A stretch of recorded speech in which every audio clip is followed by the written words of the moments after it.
Salut à tous, aujourd'hui on est parti pour le 1023e épisode de l'After Zappimage. On va débuter avec une date qui concerne la légende des Red Devils, l'ancien entraîneur Sir Alex Ferguson. C'était il y a exactement 43 ans, jour pour jour. Il était remercié par le club écossais de St Mirren. Voilà les raisons d'ailleurs qui ont poussé St Mirren à se séparer de Alex Ferguson. Il n'a ni expérience, ni talent et aucune capacité de management.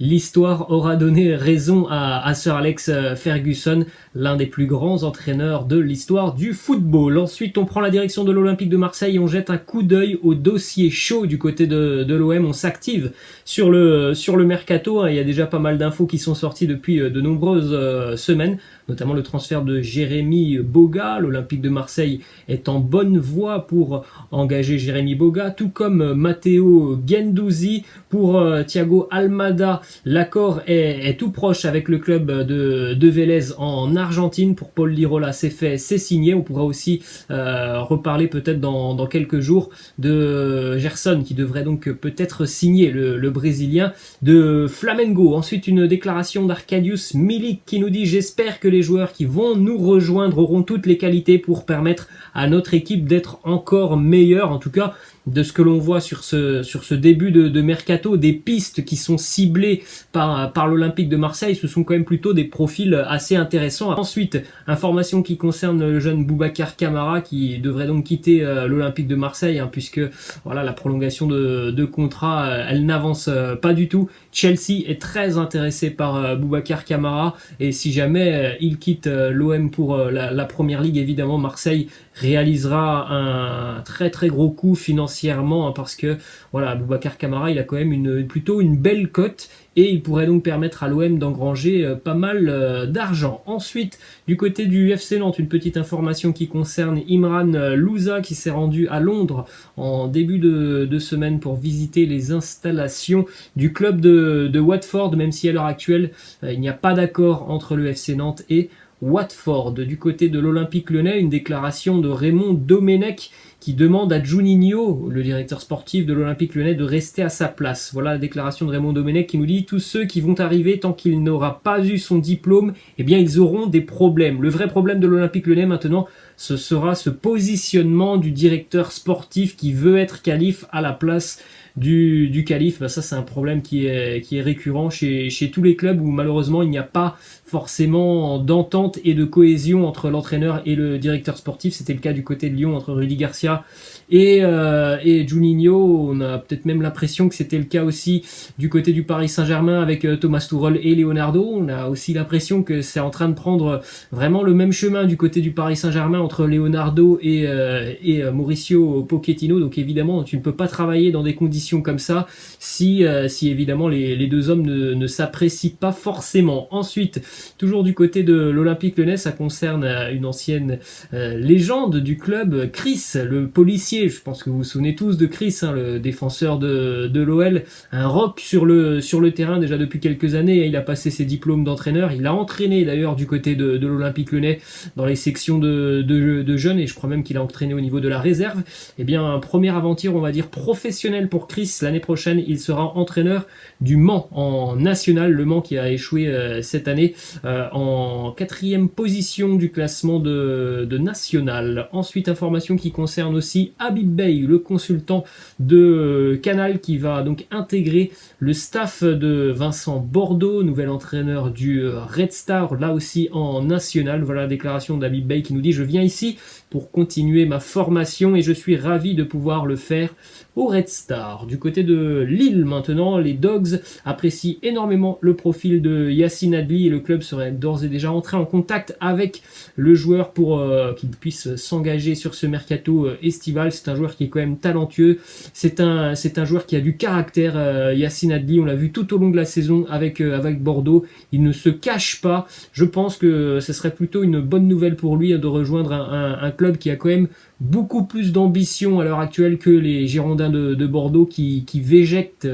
pardon, sportivement et qui végète aussi au niveau de la direction et des problèmes financiers que l'on connaît du côté de Bordeaux. Ensuite, on continue du côté du Paris Saint-Germain avec une information sur le mercato estival du PSG, puisque le Qatar va offrir une belle enveloppe au Paris Saint-Germain pour pouvoir se renforcer. On parle de 150 à 200 millions d'euros qui seront donc alloués au mercato pour le Paris Saint-Germain. Alors déjà depuis quelques jours, voire quelques semaines, il y a beaucoup de rumeurs du côté de Paris. Il est vrai qu'avec 150-200 millions d'euros, tu peux normalement te renforcer. On sait que du côté de Paris, il y a des postes qui doivent être renforcés en général avec ce genre d'enveloppe. Tu dois pouvoir réaliser de bons coups. Ensuite, information qui concerne Achraf Hakimi. On en est toujours au même point entre les négociations entre le Paris Saint-Germain et l'Inter. Hakimi sera un joueur du Paris Saint-Germain dès lors que le PSG offrira les 60 millions d'euros demandés par l'Inter. On enchaîne maintenant avec plusieurs déclarations de Didier Deschamps qui était hier à l'invité de Top of the Foot sur RMC. Premièrement, il nous parle du positionnement de Kylian Mbappé. Il nous dit Mbappé à droite, il faut être cohérent. Kylian ne joue plus à ce poste, même en club. Son côté préférentiel, c'est le côté gauche. Didier Deschamps a aussi parlé notamment de l'attaque qu'on pourrait voir avec l'équipe de France. Est-ce qu'il est possible d'avoir un trio Benzema, Griezmann, Mbappé? Il nous dit ce n'est pas en ayant plus d'attaquants que vous marquez le plus de buts ou que vous êtes le plus dangereux. Évidemment que sur le papier, on aimerait voir ce trio être aligné. Après, comme le dit Didier Deschamps, il faut aussi rester pragmatique. L'important, ça sera le résultat, et c'est pas parce que tu as 4 ou 5 attaquants sur le terrain que ça va te permettre d'être forcément plus dangereux. Il faut aussi savoir conserver un équilibre dans l'équipe. Ensuite, une déclat de Didier Deschamps par rapport à N'Golo Kanté. Question des journalistes qui lui ont demandé si N'Golo Kanté pouvait prétendre au Ballon d'Or. La réponse du sélectionneur qui lui dit en règle générale ça concerne un joueur créatif, c'est-à-dire décisif, qui marque des buts. Mais NJ reste un très grand joueur qui potentiellement le mériterait. Évidemment, je pense qu'on est tous d'accord là-dessus. Oui, N'Golo Kanté mériterait ce Ballon d'Or. Après, on sait aussi que c'est très très rare, comme le dit Didier Deschamps, d'avoir des joueurs de profil plutôt défensif être récompensés sur ce genre de prix. Ensuite, du côté de Presnel Kimpembe, il nous fait une déclaration sur l'équipe de France et il nous dit et on fait très très peur, on a une très belle équipe. Mais ça, c'est seulement sur le papier. Ce sera à nous de montrer ce qu'on vaut sur le terrain. Il est vrai que depuis quelques semaines, voilà, toutes les déclarations du côté de l'équipe de France, on entend, on a une équipe magnifique sur le papier, c'est exceptionnel, c'est très très bien sur le papier. Après, on le sait tous, la vérité, ça sera sur le terrain. Ensuite, on enchaîne du côté du Real Madrid, une déclaration de Karim Benzema qui nous dit « Je suis en plein rêve car je joue au Real chaque saison. J'essaie de faire mieux individuellement et collectivement. Donc pour moi, je suis vraiment en plein rêve ici du côté du Real. C'est le club de ma vie. Je vais continuer avec le Real la saison prochaine. Au fil des années, je me suis rendu compte qu'il n'y a pas plus grand club que le Real Madrid. C'est le club de ma vie. Ensuite, information qui concerne Sergio Ramos, qui ne devrait donc pas prolonger avec le Real Madrid. Manchester City est prêt à accueillir Sergio Ramos s'il venait donc à quitter le Real cet été. Un contrat de 2 ans est prêt pour Sergio Ramos et on parle même d'une 3e année en option du côté de New York, la filiale de Manchester City, le club de New York City. Donc il y aurait un contrat assez long pour Sergio Ramos.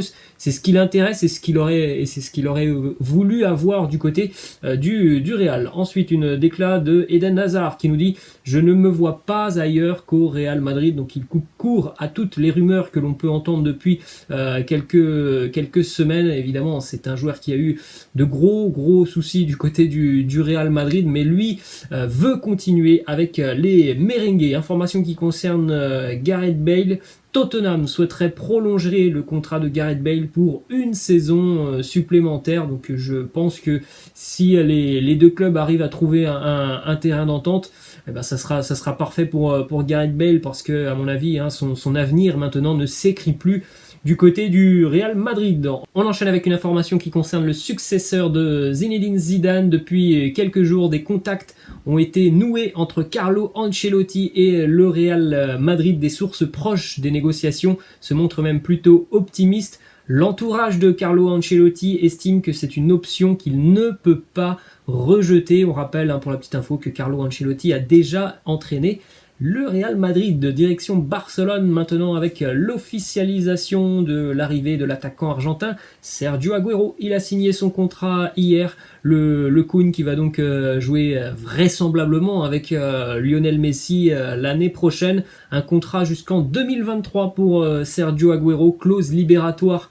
fixé à 100 millions d'euros pour le FC Barcelone. Donc autant dire que le Barça ne veut pas se faire avoir sur ce genre de dossier. Alors il est vrai que voilà, Sergio Agüero, c'est pas l'attaquant le plus jeune au monde. Donc évidemment, je pense pas qu'il y aura énormément de prétendants pour venir chercher cette clause à 100 millions d'euros. Donc pour 2 ans, on aura l'opportunité de voir Sergio Agüero sous le maillot du Barça. La petite présentation d'ailleurs de Sergio Agüero hier du côté du Camp Nou. Il a posé avec le ballon, il a fait quelques jongles dans son nouveau stade. Ensuite on a cette déclat de Sergio Agüero qui nous dit n'avoir jamais hésité. Il nous dit ça fait maintenant 1 mois et demi que le Barça avait contacté mes agents et mes représentants. Je n'ai jamais douté, j'ai toujours voulu signer du côté du FC Barcelone. Ça sera le Barça ou rien. Ensuite on enchaîne du côté toujours de Barcelone, ça concerne l'une des pistes catalanes aussi sur ce mercato. Gigi Donnarumma, le gardien de Milan, qui quitte donc les Rossoneri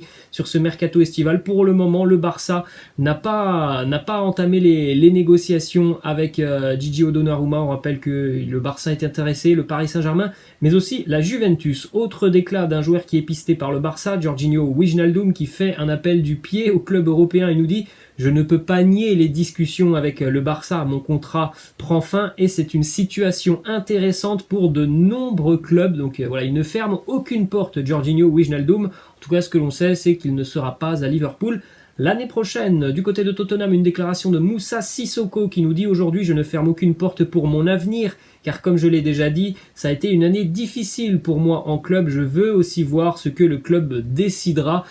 5 ans qu'il est à Tottenham, Moussa Sissoko. Et il est vrai que cette année, il a été quand même un tout petit peu moins utilisé que les années précédentes. C'est peut-être l'opportunité pour lui d'aller voir ailleurs. Ensuite, du côté de Milan, et ça concerne aussi Chelsea, l'AC Milan va lever l'option d'achat du défenseur Fikayo Tomori. Chelsea va percevoir 28 millions d'euros. L'accord sera conclu dans les tout prochains jours. Contrat de 5 ans pour le défenseur des Blues de Chelsea qui a été prêté depuis le début d'année 2021 et dès lors qu'il est arrivé du côté de Milan, il a pris tout de suite une place de titulaire dans l'arrière-garde des Rossoneri. Direction l'Allemagne maintenant avec cette information qui concerne le RB Leipzig qui est en train de chercher un successeur à Ibrahima Konaté qui a donc quitté le club pour Liverpool. Le successeur pourrait être français. On parle de Maxence Lacroix, ancien joueur notamment de Sochaux. Il a fait une année exceptionnelle cette saison avec Wolfsburg.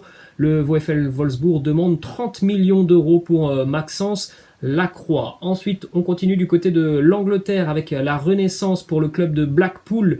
En 2010, Blackpool était promu en Premier League et puis après, il y a eu beaucoup de problèmes financiers, notamment du côté de Blackpool, relégué en Championship, relégué en League One, la 3e division, relégation en League 2, la 4e division, et puis donc depuis quelques années, ça va beaucoup mieux. 2017, retour en 3e division, et puis dimanche, ils sont passés par les barrages et une finale à Wembley, et ils sont de retour en 2e division anglaise. Ensuite, du côté de la sélection allemande, une déclaration de Thomas Müller qui nous dit « En Allemagne, nous ne croyons pas trop aux superstars. On nous apprend dès le plus jeune âge à jouer en équipe, pas à briller seul. C'est pourquoi vous ne verrez pas beaucoup de joueurs allemands gagner un ballon d'or. Mais par contre, vous pouvez voir 4 étoiles sur notre maillot. » Ensuite, cette belle petite image du côté de la sélection norvégienne, Erling Haaland et Martin Odegaard, la jeunesse au pouvoir du côté de la sélection norvégienne. On est avec l'équipe type de la Champions League cette saison, donc vous faites un petit arrêt sur image pour découvrir l'ensemble des noms dans cette équipe. On a notamment la présence de quelques Parisiens dans cette équipe, présence aussi de Karim Benzema. On termine cet épisode, les amis, avec cette information qui concerne la Copa América qui se jouera donc cette année du côté du Brésil. On sait que l'Amérique du Sud est gravement touchée par le Covid, et donc l'Argentine n'accueillera pas cette Copa América. Elle se jouera donc sur le sol brésilien. Voilà les amis, la fin de cet After Zap Image. J'espère que ça vous a plu. N'hésitez pas comme d'habitude à lâcher un petit pouce bleu. Je vous laisse, je vous dis à la prochaine. Ciao.